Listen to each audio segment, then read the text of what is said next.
And we're going to continue in our last day series.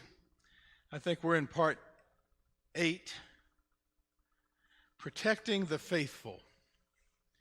We're going to talk today about the sealing of the 144,000. Decided to title this message, Protecting the Faithful, because that's really what it is, protecting the faithful. Revelation chapter 7, John said, after these things, maybe I better stop and remind us of what these things were. So, because we talked a few weeks ago about the 4 horsemen of the apocalypse, the opening of the 7 seals. John had this vision in heaven. He saw the scroll that was sealed with 7 seals, and no one in heaven or earth could open this scroll. The scroll represents the title to the possession of the world, and no one was worthy to take possession, to open it. And then he saw the Lamb.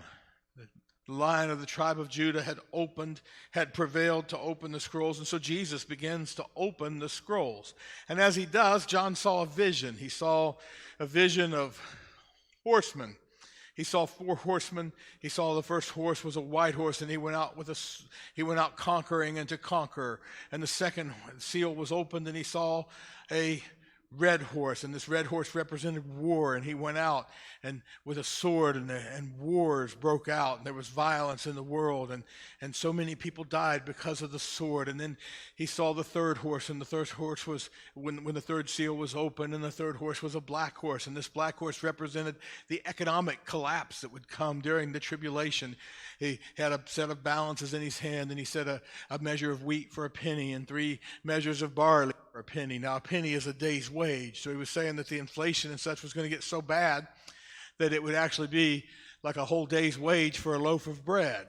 And then he said the 4th horse was a pale colored horse when the 4th seal was opened, and death followed with him.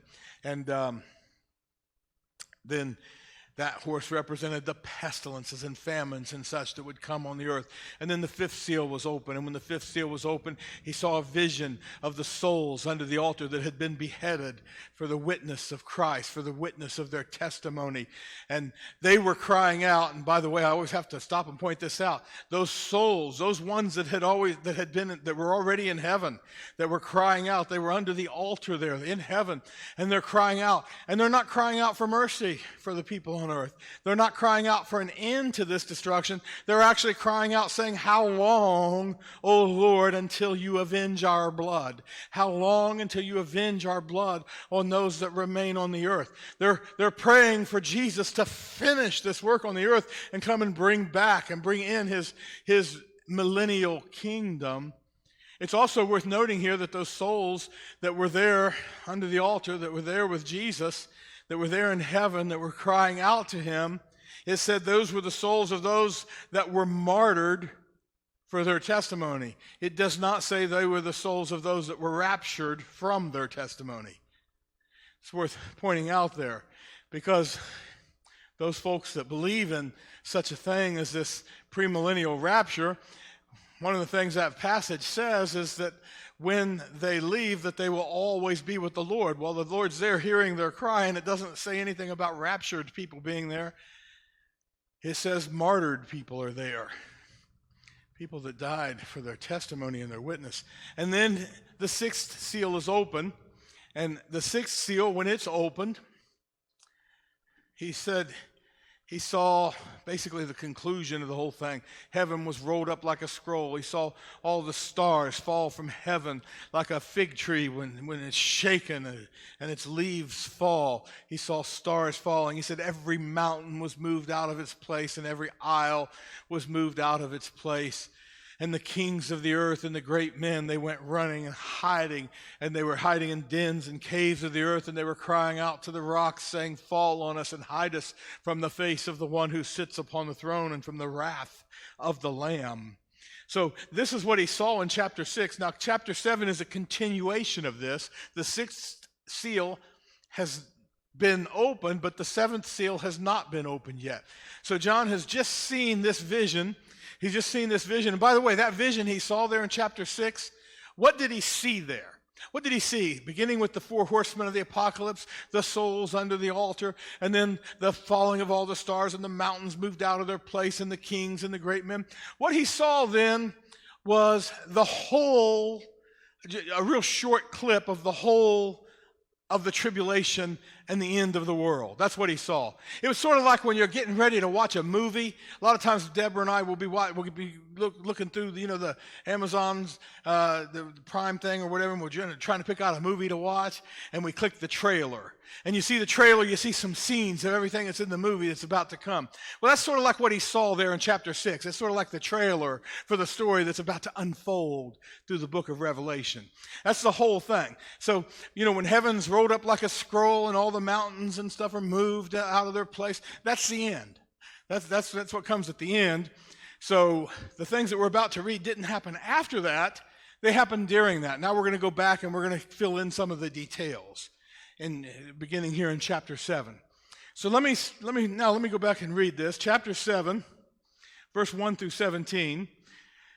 John said, "After these things I saw four angels standing at the four corners of the earth, holding the four winds of the earth, that the wind should not blow on the earth, on the sea, or on any tree.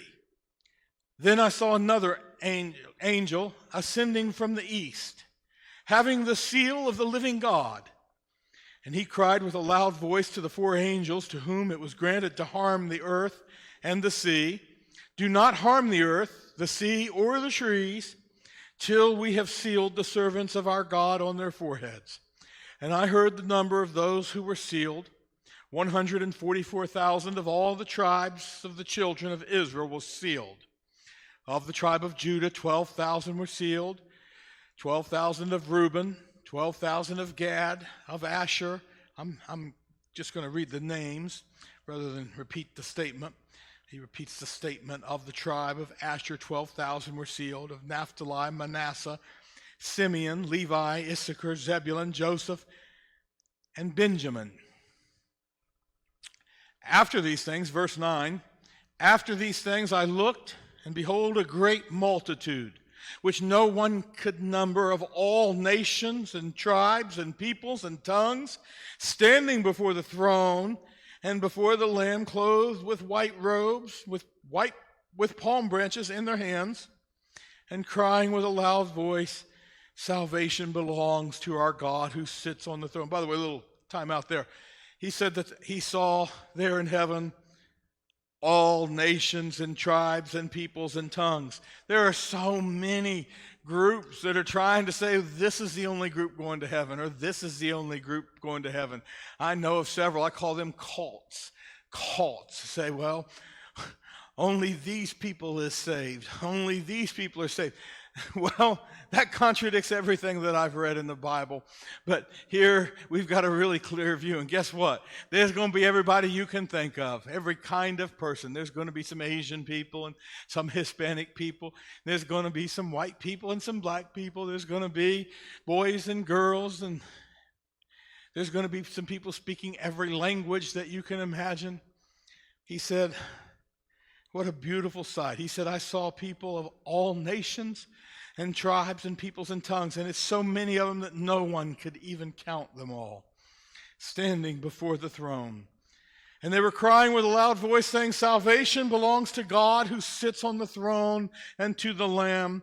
All the angels stood around the throne, and the elders and the four living creatures, and they fell on their face before the throne and worshiped God, saying, 'Amen. Blessing and glory and wisdom, thanksgiving and honor and power and might be to our God forever and ever. Amen.' Then one of the elders answered, saying to me, 'Who are these arrayed in the white robes, and where did they come from?' And I said to him, 'Sir, you know.' And he said to me, 'These are the ones who came out of the great tribulation, and they washed their robes and made them white in the blood of the Lamb. Therefore they are before the throne of God and serve him day and night in his temple. And he who sits on the throne will dwell among them. They shall neither hunger any more nor thirst any more. The sun shall not strike them, nor any heat. For the Lamb who is in the midst of the throne will shepherd them and lead them to living fountains of waters, and God will wipe away every tear from their eyes. What an incredible sight, he says. So let's go back. Let's go back now and unpack this a little bit. So the 6 seals, as we established, have already been opened. The first 4 seals dealt with the 4 horsemen of the apocalypse. The 5th seal, he saw the voice or the vision under the altar. The 6th seal, he saw the earthquake and the worldwide disaster, the cataclysm beyond imagination. These are all things that are going to happen during this tribulation time that we talk about too. There is going to be worldwide cataclysm. There are going to be some terribly things that happen. Not only is the government going to do some awful things, like the mark of the beast and the forced religion and oppression of religion, and there's going to be all kinds of government oppression. But not only are those things going to happen, and the things that people do to each other, and the wars and rumors of wars, and there's going to be the pestilences and famines that come as a result of a lot of these things. But then there are also going to be natural disasters. There's going to be meteorites and things like that, and earthquakes and volcanoes and all the things that you can imagine. Finally, he sees the heaven departed as a scroll, and every isle and mountain were moved out of their place. By the way, I don't think that's likely to be literal. Remember when we were talking about, there's going to be literal cataclysmic events, but the term every island and mountain will be moved out of its place. Remember when we were talking about the mark of the beast a few weeks ago, we mentioned that mountains and islands in Bible prophecy, mountains and isles generally represent countries. Mountains tend to represent countries that rule over other countries or empires, and isles generally represent countries that don't rule over other countries, the smaller countries. And so when he says every mountain and island will be moved out of its place, what he means is that governments, all kinds of governments all around the world and nations are going to topple and fall into ruin. There's going to be so much chaos and anarchy happening during that time. And the kings of the earth and the great men hid themselves in dens and caves and said into the mountains and the rocks, fall on us. So, as we established, that's the view of the tribulation time, the time leading into it and the time of it. Now, these four horsemen of the apocalypse, they encompass a lot of this tribulation. They represent the spiritual forces, the angels that God uses to bring it about. It wouldn't be right to call them demons or demonic forces. They're answering to God, to the heavenly angels, to the archangels. And the view in heaven is a parallel view. It shows us what's going on in heaven while all these things are happening on the earth. Now in chapter 7, then, we have like a bit of a pause. We've just seen the trailer for the movie, if you will. Now he's going to take us back so we can take yet another look from a different vantage point, from a different viewpoint. We're going to look at the same thing, but we're going to look at it from a different viewpoint. So we're going to go all the way back to the beginning. The 6th seal has been opened. He's seen this broad long-term vision. Now the 7th seal hasn't been opened, but he's allowed to look back at another heavenly scene that happens right before the seals begin to open. So when he says, after this I saw, he doesn't mean after these things happened, these things happened. Because like I said, the end of these things was the heavens being rolled up like a scroll. There isn't anything that happens after that as far as this earth is concerned. What he means is after I saw this vision, I saw this vision. So after these things, after I saw these things, I saw. And he says, after these things I saw, and then he begins to give that vision. He said he saw 4 angels holding back the 4 winds. Now this is interesting because 4 winds that they should not blow on the earth or the sea or any tree. That blowing on the earth term means that they should not bring their destruction yet on the earth. Those 4 angels, or those 4 winds, the angels are holding back the 4 winds. Those 4 winds represent the 4 horsemen of the apocalypse. It's just a different way of seeing them. It's the same thing. He's giving us the same thing. So what he's saying is these 4 horsemen that we just talked about a minute ago, right before they came, here's what happened. Here's what happened right before then. Right before then, there were 4 angels holding back the 4 winds. They were holding them back. In other words, it was like archangels who are their overseers. There's a hierarchy of angels, and the archangels, the ones who had charge over that, those angels were ready. They're ready to come out. They're ready to begin to bring this time of wrath on the earth. And the archangels are saying, not yet. Not yet. Stand ready, but not yet. Now, why do I believe that? Well, the 4 horsemen of the apocalypse it's not the only place chapter 6 here of Revelation is not the only place we see them. Zechariah also had a vision of horsemen. He saw 4 chariots, and the first chariot was led by white horses, and the second chariot was led by red horses, and the third chariot was led by black horses, and the fourth chariot was led by a pale horse. And in Zechariah chapter 6, and this was a prophetic vision that he'd had, I believe, of these times. Zechariah chapter 6, then I answered and said to the angel who talked with me, what are these, my Lord? And he answered and said to me, these are the 4 spirits of heaven who go out from their station before the Lord of all the earth. So, these horsemen are also referred to as the 4 spirits of heaven who have a station before the Lord. And now they're going out from that station. Well, wind is often used in the Bible in prophetic language. There's a lot of symbolism in the book of Revelation. There's a lot of symbolism in prophecy. And so wind is often used to symbolize spiritual forces or spirits. And so, in John saying these angels were holding back the 4 winds of the earth so that they shouldn't bring their destruction yet, to harm the earth, the trees, the seas. He's talking about the 4 horsemen. Right before they're released, this is what happens. It can be viewed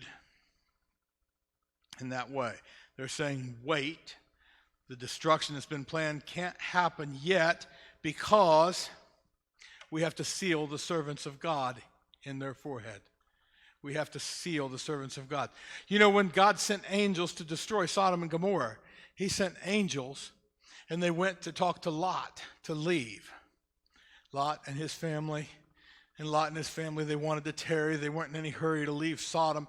And finally, they laid hold on him, and they said, come on, because we can't do what we have to do here. Go back and look. It's in Genesis. We can't do what we have to do until we get you out of here.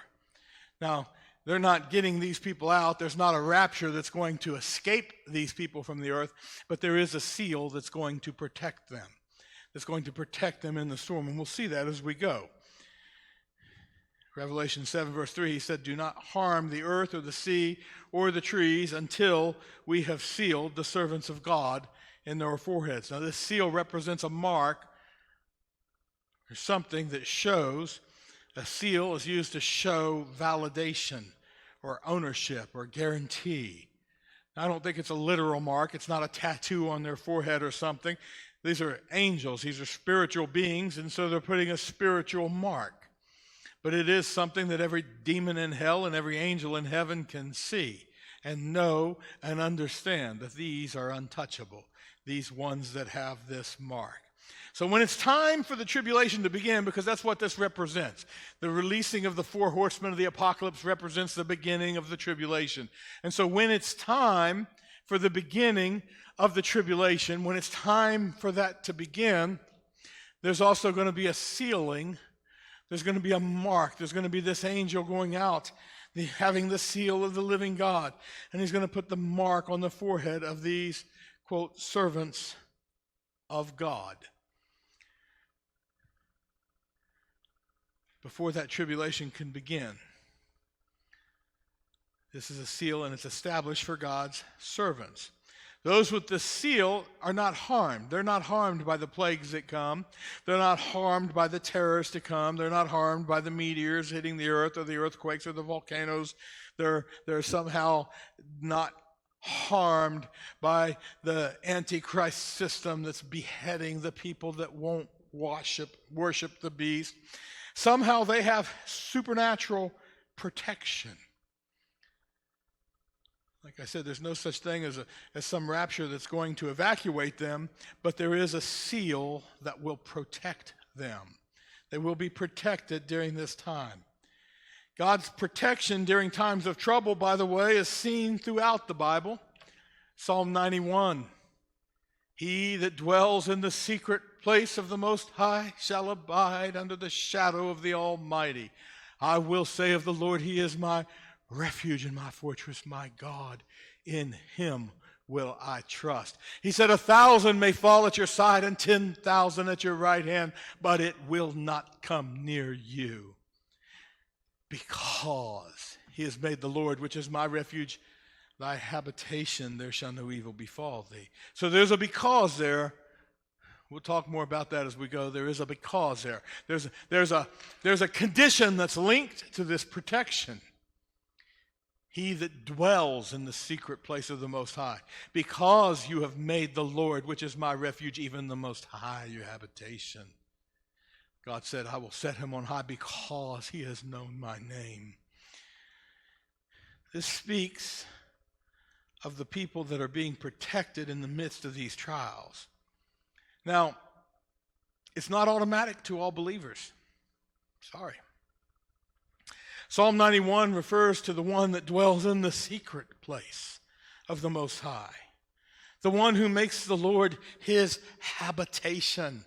Boy, I'll tell you what, that's just a couple words there, but it means so much. Is the Lord God your habitation? Do you dwell in the presence of the Lord everywhere you go? In everything you do? Is he in the forefront of your thoughts?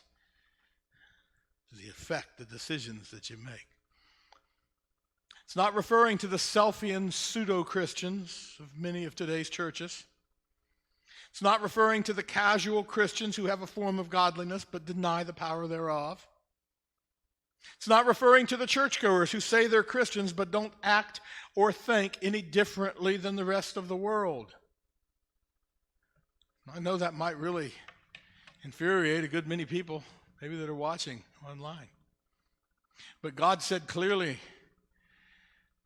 in Exodus chapter 8, talking to Pharaoh, all the way through to Romans and Revelation, I have put difference between my people and your people. There's a difference between the people who make God their habitation and the people who casually want his blessings without making him Lord. It's not referring to those Christians that just show up in church but still think that all of the abominations that are happening in the world today are okay. It's not talking about the people who are so comfortable in today's sinful world that they don't even notice sin.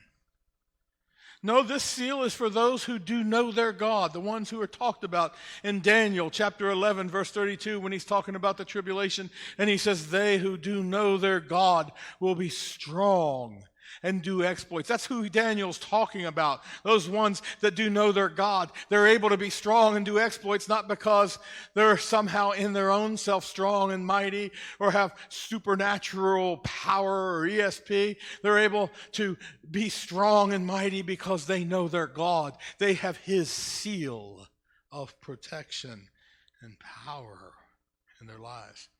They are those who do hunger and thirst after righteousness. They are those who live in the presence of the Lord. Those who can't stand the abominations that go on in the world each and every day, especially the abominations that are going on in the church or the so-called church, the pseudo-church that has taken over so much of what we call Christianity in America. I'll get back to that here in a minute. Hopefully I'll be able to show you that I'm not just saying these things, but that there are valid scriptural reasons to believe them. And I challenge every Christian to get in the Word yourself. It won't hurt you. It really won't hurt you to get in the Bible yourself and be like the Berean Christians, that says they weren't like the ones of Thessalonica. They were more noble because they got in the scriptures and they studied when Paul challenged them with words that were hard. He was confronting them. And they got in the scriptures to see whether these things were true, to see for themselves. So John saw the number that were sealed, and he said he heard the number of them that were sealed, and it was a certain amount. So it was 144,000, 12,000 out of each tribe. Now, notice this. It was a specific amount, a certain amount. It wasn't all of them. It wasn't all of the tribes of Israel. It wasn't all. It was a certain amount. Now, I believe that this is a symbolic number. I believe it's symbolic, and I believe that the tribes of Israel are symbolic. I don't believe that he literally means, some people believe that this 144,000 refers to literal Jews of the literal nation of Israel, and that all the other people have been raptured away, and now these people, because they're so bad, because they've rejected God for so long, that somehow they've got to go through the tribulation. But if they're so bad, they wouldn't have got this seal, because later on, both here and in other places where this vision is seen in prophecy, which I'll show you in a minute, they were sealed because they were so good, because they were pleasing to God. Well, he's not pleased with those who rejected him. He's pleased with those who received him. No, it's not literal Jews of the nation of Israel that have rejected Jesus for so long, and now he's going to put his seal on them and protect them through the tribulation, and now suddenly, that's just not what it is. Rather, the nation, the tribes of Israel here is used symbolically to represent the church. We are, the Bible says, the true Israel. The true Israel of God are those that are Israel by faith, in spirit. Read through the book of Romans, we can see that. So this is symbolic here. This 144,000 represent the church, and the 12 tribes of Israel represent all of the divisions and sects and denominations and non-denominations of the Christian church. Why there's so many people in so many different places worshiping God, some very liturgically, some very free-flowingly, but each of their heart worshiping him. There's a number of reasons to believe this. One, this list of the 12 tribes here is not a literal list. It leaves out the tribe of Dan, and it replaces the tribe of Dan with the tribe of Ephraim, which was not one of the original sons of Jacob, but was actually a son of Joseph. So Joseph would already be represented there. No need to put Ephraim in. So he changes the list a little bit, also changes the order. Judah is listed first, but he was the fourth one born. Changes the order in the list. But it should tell us some things. If we're looking at it symbolically, it should tell us that even if you're not first, you can be first. Your order can be changed if you've got a heart for God. So, 12,000, it's a symbolic number, represents the church, and it represents all the divisions of the church.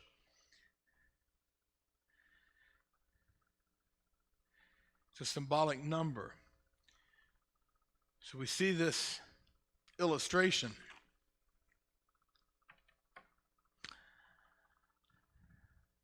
12,000 out of each tribe. It wasn't all of the tribe any more than it'll be all of the Christians. All of the Christians don't automatically fall under this protection. I think this is parallel with the verse in Revelation 3:9 where Jesus said, because you've kept the word of my patience, or 3:10, because you've kept the word of my patience, I also will keep you from the hour of temptation that will come upon all the earth. So he addressed 7 churches there, but only one of them got this promise. Only one of them that were patient and they kept the words, or they were faithful. To them, he said, will keep you from this hour of temptation. How's he going to keep them, by the way? How is this protection going to come? Is there going to be some supernatural force field where they just walk through a storm of meteorites and they're destroying everything else and just bouncing off this magic force field? Are bullets going to bounce off of these folks like Superman? I don't really think so. I think it's going to be more like David said in Psalm 27. He said, when my enemies come upon me to eat up my flesh, they stumbled and fell. I think these folks will be very much like ordinary people, but somehow, you ever be on your way somewhere and something in your spirit just says turn this way instead, and you do, and you find out, wow, that was the Lord. That was the Lord. He just protected me from something. How many times has that happened in my life? Wow, something just doesn't even seem, I get delayed. I get held up, and then I find out, wow, that delay really protected me from something, or put me in a position to receive something. And I think it's going to be like that. Somebody might be coming for you, and they get in a car wreck on the way there because they was gunning for you, but God was protecting you. I don't think that these people even see a lot of the protection that happens for them. They're too busy seeing Jesus, and he sees what they need. That's just my theory. Don't have a lot of biblical references to back that up. That's just my theory. But these people are people that pleased God. They're not of one single nation. I'll tell you who they're not. They're not the only people that are saved. There are a lot of other people saved on earth during that time. By the way, how do I know that? Because the Bible says that all the way, if you go over to Revelation chapter 20 at the end, there's a lot of people who were martyred for their witness of Jesus. There were a lot of people who were beheaded because they would not accept the mark of the beast, and they would not worship the beast, so they were beheaded. Well, these people are protected, so they can't be the ones that are beheaded because they're protected from that. So they're not the ones that were beheaded for not worshiping the beast, but there are some Christians who won't worship the beast. You see what I mean? They're not all the Christians. There have to be other Christians because there are other prophecies that refer to other Christians. So they're not all the people that are going to be saved. They're not the only Christians that are in the world during that time. They're not the literal 12 tribes of Israel. They're not the only people with spiritual gifts. The gifts are available to all people who believe in Jesus, who've received him. And they're not of any one single race or nation or division or people or tongue. Now, to help illustrate this, I want to point out, a lot of people don't realize this, this isn't the only place that this vision, that this event is prophesied of in the Bible. Ezekiel saw something like this also. In chapter 9 of the book of Ezekiel, Ezekiel had a very similar vision, which represents the same event. And so if we look at that, we can learn a little bit more about what God's intentions are in this event, what God was doing. Ezekiel chapter 9, verse 1 and 2. Then he called out in my hearing with a loud voice, saying, "Let those who have a charge over the city draw near, each one with a deadly weapon in his hand." And suddenly 6 men came from the direction of the upper gate, which faces north, each with his battle axe in his hand. One man among them was clothed with linen and had a writer's inkhorn at his side. And they went in and stood beside the bronze altar. So Ezekiel saw this vision. He sees these 6 men. These are not actual men, they're angels. And hopefully I'll show you that as we go. But I'll give you a little spoiler now. They're angels. And they each have deadly weapons. They have battle axes in their hands, these angels. And one of them, there's a man among them, another angel, and this angel has a writer's inkhorn. So verse 4, and the Lord said to him, "Go through the midst of the city, through the midst of Jerusalem, and put a mark on the foreheads of the men who sigh and cry over all of the abominations that are done within it." And to the others he said in my hearing, "Go after him through the city and kill. Do not let your eye spare, nor have any pity. Utterly slay old and young men, maidens and little children and women. Do not come near anyone on whom is the mark, and begin at my sanctuary." So they began with the elders who were in the temple. This is a horrible, cataclysmic vision that Ezekiel saw, but it is the same thing. It is exactly the same thing that John is seeing here in the book of Revelation. He saw the four horsemen of the apocalypse go out, and he sees the wrath of God poured out on the world, the wrath of God poured out on sin and wickedness and evil. But right before that happens, right before that wickedness, or right before that wrath, is unleashed, he says, stop, and here comes the angel having the seal of the everlasting God. And he says, you can't unleash this wrath until you put a seal of protection on the foreheads of these servants of the Lord. Who are these ones that get that supernatural protection? Now, later on in Revelation, I think it's chapter 14, Revelation talks about how these are those ones who really dwell in the secret place, who are really devoted to God. Here in Ezekiel seeing the same thing. He sees this vision of these angels coming out, and they're bringing utter destruction. He said, don't spare. We're talking about people that the wrath is going to be poured out, and it's going to affect young people and old people. It's going to affect children and elderly. It's going to affect everyone, and it's going to begin, and this should make all of us shiver a little bit. It's going to begin at the house of God. He said, begin at my sanctuary. But right before that happens, the angel comes out and puts the seal on everyone, on these servants of God. But here we get a little more clue as to what the things are that cause this wrath, and as to what the things are that bring this protection. So let's back up a little bit. First, we see a confirmation of our interpretation of the passage in Revelation. We can also see that there were some conditions. By the way, there's some conditions for this sealing of the faithful. It was not a birthright. Who were the ones that got the seal? He said, put a seal on the forehead, put a mark on the foreheads of the men who sigh and cry over all the abominations that are happening here, over all the sin and evil and wickedness that's going on in the world. You know, some people are okay with that. As long as you can't see it from my house, it's okay. And some people aren't.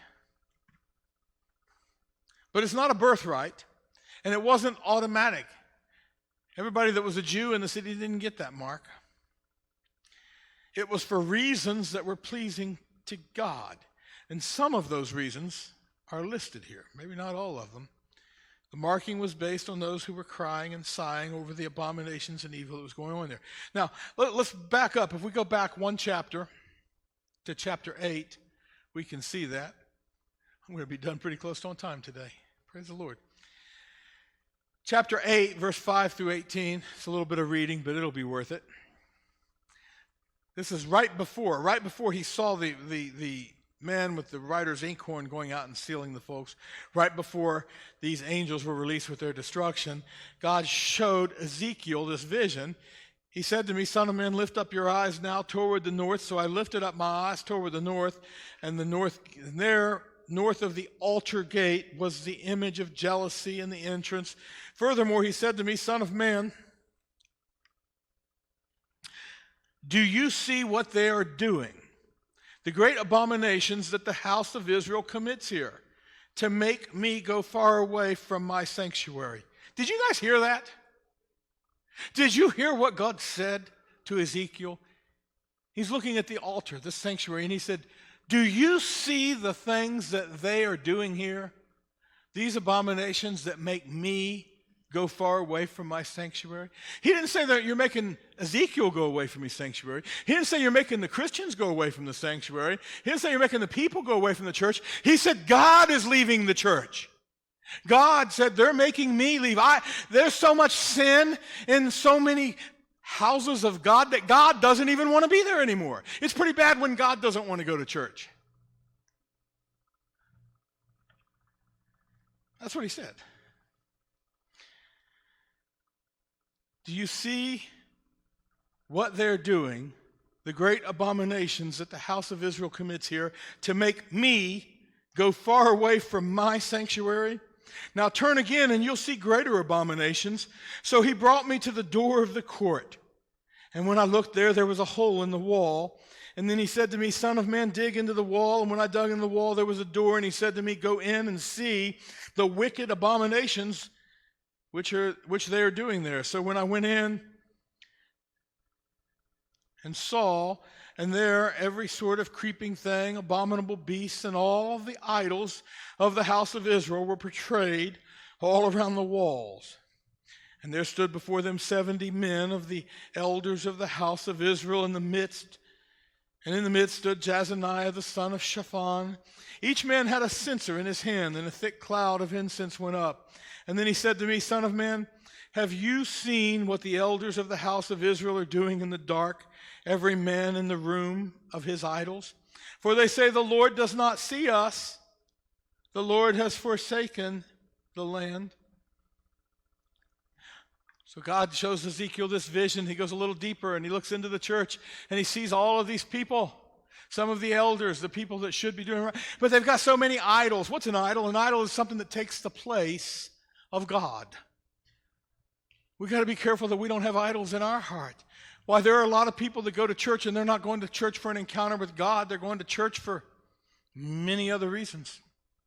It's a good place to network. A lot of social things go on there, and there's not anything wrong with those as long as they have their proper place, and their proper place is well below God. And then there are some churches that have become money-making business opportunities. You know, why, for a price I can sell you some of this holy oil. I've got some holy oil here, and for $25, I've prayed over this, and for $25, no, we would never do. I've seen that on TV. My goodness. Why, my mother gets these things in the mail. Oh my, they want some of these TV preachers, this little cloth that so-and-so prayed over, and if you'll just send me $49.95, why, whatever problem you've had will go away. That is idolatry. It's wickedness. It's witchcraft. Throw it away. Throw it away. But those are just a couple of examples of the things that go on in some places. Now, thank God, most of the people that are watching online, if you're going to a different church, I'm not saying your church does those things, and I sure hope they don't. If they do, get out. But there are a lot of things that go on, especially in so many mega churches today, that just completely turn their backs on God, completely turn their backs on the holiness. Christianity includes holiness and repentance from sin. And then he said to me, turn again, verse 13, and you will see greater abominations that they're doing. So he brought me to the door of the north gate of the Lord's house, and to my dismay, women were sitting there weeping for Tammuz. Now, Tammuz was a false god of the time, an idol. So there are people there in the house of God worshiping things that are not God. Then he said to me, have you seen this, O son of man? Turn again and you'll see greater abominations than these. So he brought me to the inner court of the Lord's house, and there at the door of the temple of the Lord, between the porch and the altar, were about 25 men with their backs toward the temple of the Lord and their faces toward the east, and they worshiped the sun toward the east. You know, there's so many people in the house of God right now, so many people in churches all across the land. Look, if the shoe fits, wear it, but if it doesn't, eat the meat, spit out the bones. If this doesn't apply to you, then don't be insulted. But if it does, wake up and notice. There are so many people in churches, but they've got their backs to the Lord. They've got their backs to the Lord, and they're looking to so many other things. The church has become so intertwined with pop culture and government and what's popular and pleasing, and why so many places take a poll before they decide what to preach. And so many places aren't even deciding what to preach because they bought the package in the mail, and I'm not kidding.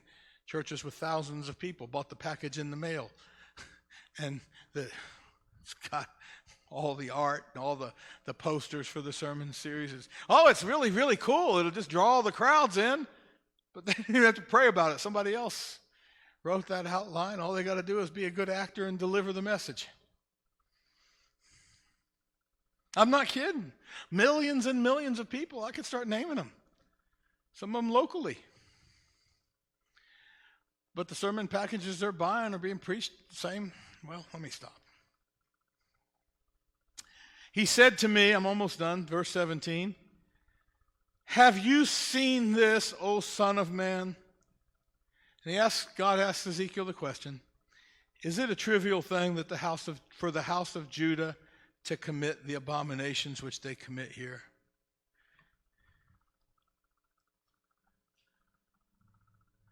Is this a trivial thing? In the United States, this great nation that was built on the faith of Jesus Christ, and by the faith and prayers, so many people. Is it a trivial thing?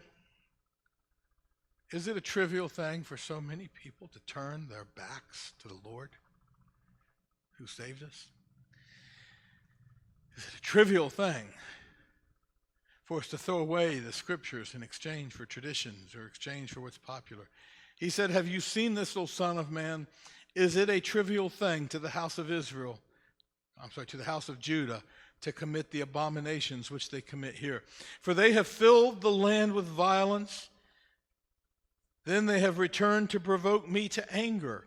Indeed, they put the branch to their nose. Therefore, I also, now here it comes, therefore, I also will act in fury. My eye will not spare, nor will I have pity. And though they cry in my ears, each with a loud voice, I will not hear them. So what were the abominations that those men who were sealed were sighing and crying over? First, he saw people committing abominations so much that they were causing God to go far from his sanctuary. A house full of people, a church full of people with their hearts so far from God, he didn't want to be there. Then he was taken to the door of the court. He went in and he saw even greater wickedness in verse 10. He saw idols portrayed on the walls, abominable beasts. It's amazing, too. It's amazing how many people in churches. A friend of mine sent me this YouTube link to a YouTube video he wanted me to watch, somebody preaching about the rapture. You know, he saw my sermon and he, I guess, wanted me to see another point of view, as if I hadn't studied that. And you know what? If you disagree with me and you have some evidence or something, or you want to show me, I will listen. So I went, I watched it. It was an excruciating hour and a half of shaking my head. But I wrote a page and a half response because I will take it seriously. We should study to show ourselves approved, and we shouldn't just say these things because this is what I want to say. But then I couldn't help but notice on his YouTube sermon, this preacher had a link to the website where he could sell a bunch of stuff to those who were watching. Buy some of my products. So I clicked on it to see what he was selling. This same guy that's preaching for this hour and a half is selling on his website some of the most outlandish stuff, like a snake oil salesman. You can buy stones and rocks that have crystals in them that'll drive the evil spirits away, and you can really, and this certain oils that will protect you from this and from that, and it's, my God, the presence of the Lord is what protects me. I don't need to buy your silly witchcraft.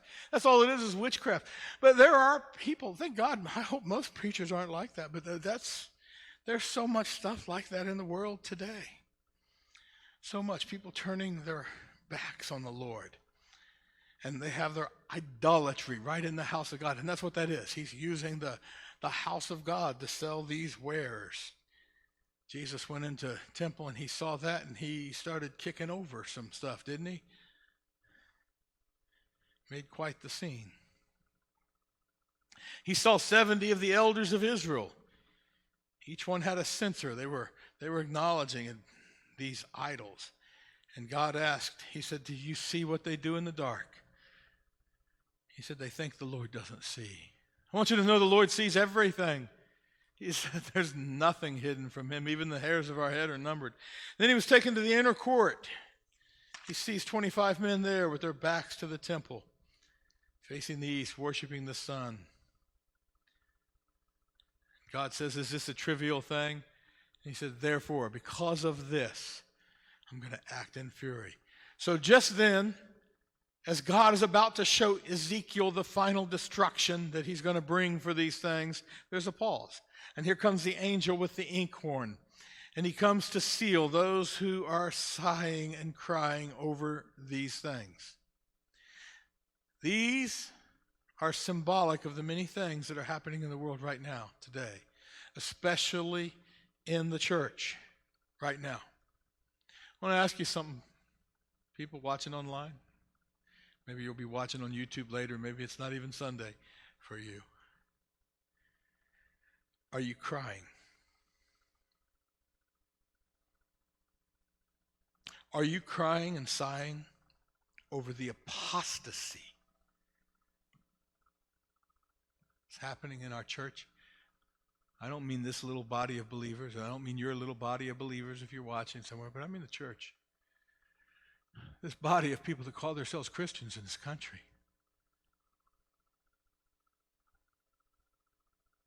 Does it make you sad that all the polls seem to show that the abortion rate's no different in the church than it is the rest of the world? The divorce rate's no different in the church than it is the rest of the world? The unwed mothers are no different in the church, not significantly different than in the rest of the world? Does it make you sad? Does it make you sad that people of the church are no more offended by sin than the people in the rest of the world? They just don't use the bad words, have a form of godliness. Not all of them, thank God for the true Christians, but does it make you sad that there's so many that don't? Are you crying and sighing? Or have you become comfortable with them instead? You know, I've got some Christian friends. One in particular, he really believes that it's inappropriate. I got a lot of Christian friends that think this way, but one he's told me over and over. Thinks it's so inappropriate to correct people, to tell people that what they're doing is wrong, to confront people. You know, being confrontational does not mean being unloving. It doesn't mean you're looking for a fight. Sometimes I believe it takes love to get up the gumption to confront some wrong. I have a friend who believes that the way we're supposed to be a Christian is just love those people. The Lord will tell them to change. That's not what Jeremiah said. He had quite another message for the pastors that wouldn't tell people when they were wrong.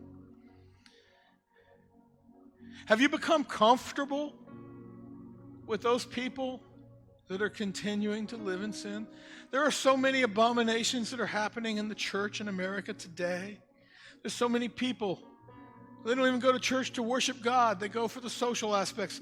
There's so many people that don't even choose their church based on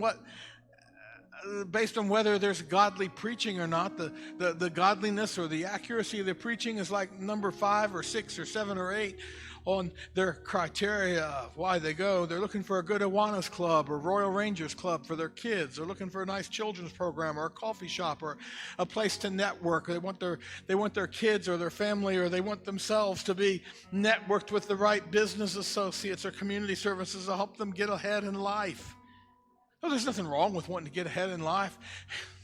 And there's a lot of groups that we can join to do that for that purpose, and that's good. Let's go to church to worship God. And let's go to give something, not just to get what we can get. Give a song, a word. How can God use you to bless that person or people around you? Well, anyway, so many people don't go to church for anything other than worldly reasons. Many people even tell themselves that they're there for God, but really, all those other factors are really how they select their church. God's somewhere down the list. The church is about what we can get, what we're going to get from God. Healthy, wealthy, and wise in so many places. Many churches have become, like I said, money-making enterprises. You can buy a tape, a book, some oil, a prayer cloth, a word. Why, I've heard so many. I have seen preachers on TV make me want to change. I have to change the channel. Say, God told me if you'll send right now, get out your checkbook. I'm going to tell you the number. If you send this exact number, God's going to bless you. I'll tell you what, don't send that. You're likely to get a curse. If you think that's how God gives out his blessings to his people, you think. Tell you what, you want the best blessing from God? Turn that off right then. Don't even listen to the rest of his blasphemy. God didn't tell him that. He might think it was God saying it. I'm sorry. I don't mean to be this critical. I just want to be faithful. It's an abomination. And people like it that way. They like it that way. Many preachers have become the star of their church. Some sensational doctrine or style that they've got. Something that nobody else heard. Ooh, he's so smart. I start bringing a whole lot of stuff that nobody else heard. Somebody loved me enough to pull me aside and say, Pastor Bill, let's make sure that's really in the Word. People are hearing what they want to hear. But God has gone far away. Are you mourning over all that? Or do you even notice when it happens? Some people might be saying, I don't even know what he's talking about. My God. Find out. Because Ezekiel said that when this angel goes out to put this seal, this mark on all those people that are going to be protected, if we really are in these last days, if we really are approaching this time, this tribulation time, do you want to be? Which group do you want to be in? I want to be of those that do know their God. I want to be one of those that the Lord won't have any problem recognizing. When that angel comes out looking for who to seal, I don't want him to have any trouble finding me. I want to be caught doing what I'm supposed to be doing, not approving of what I ought not approve of. See, there's a lot of people, they may not be doing it themselves, but they approve of it. By the way, I was thinking about, some of that terrible cuss and rap music, some of that horrible stuff.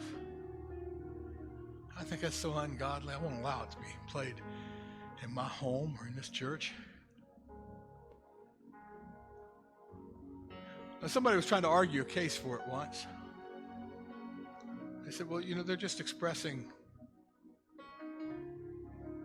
real feelings they have and real events that they have with words that are, real, what they hear. I don't care.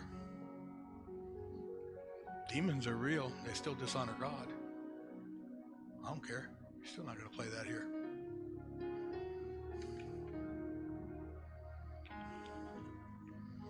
Then I wondered what kind of words we approve in some of the movies that we watch. No, he didn't really go there, did he? Do we turn it off? But it's an interesting show. And they're just depicting real things that are happening in the world. They're real events. And they're using words that are real. And scenes that are real. That sex scene, that kind of stuff goes on in the world. They're just depicting that. Got to be awful careful to make sure we don't find ourselves hypocrites. Now, you know what we tend to do if somebody says something like that and we get convinced, we say, here's what happens. We say, maybe I should be more tolerant of that rap music. You missed the whole point. No, we don't drag the standard down so we can protect our skin or our sin. Maybe we are right about that, and maybe we should turn that crap off in our house. Maybe we should stop that crap from coming in our mind. Maybe we should recognize that sometimes we're just as filthy as the dirty people we want to clean. And the answer is not to tolerate filth. The answer is to get clean. Clean the house. Okay, that's another little tangent. I'm sorry, but I was just thinking about that. Just a little something. It's not even part of the sermon. Just a little something I was thinking about. But are we mourning over the abominations that are going on in the world? This is a time when the Christian church should be shining for Jesus. We should be different from the rest of the world. We should be holy. He said, "Be ye holy because I'm holy." We should be proclaiming the gospel every chance we get and demonstrating the love of God. And when we see wickedness in the world, especially in the church, it should bother us. Those are the people that I believe were sealed. Those are the people that I believe that as these things come, God has a use for you. Get ready now. If there's any junk in your life, get rid of it now. Right now. If there's a big empty spot in your heart that you haven't filled up with God and God's word and his ways, fill it now. Because the time is coming, folks. And if you don't know Jesus, if you're watching today and you've not received him as your Lord, right now. Nowhere in the Bible does it say you can get saved tomorrow. But it does say you can be saved today. If you can hear this message today, wherever you are, whenever you're listening to this, if you can hear this message, if you're still alive and you're listening to this message, you can still be saved. It's not too late. He said today is the day of your salvation. That's the only time that you have the guarantee that God's willing to save you, is today. He said today is the day of your salvation. Now is the accepted time. So if you don't know Jesus, I just want to ask you right now, ask the Lord Jesus to forgive your sins and make a commitment to follow him the rest of your life. I want to tell you there's no better decision that you'll ever make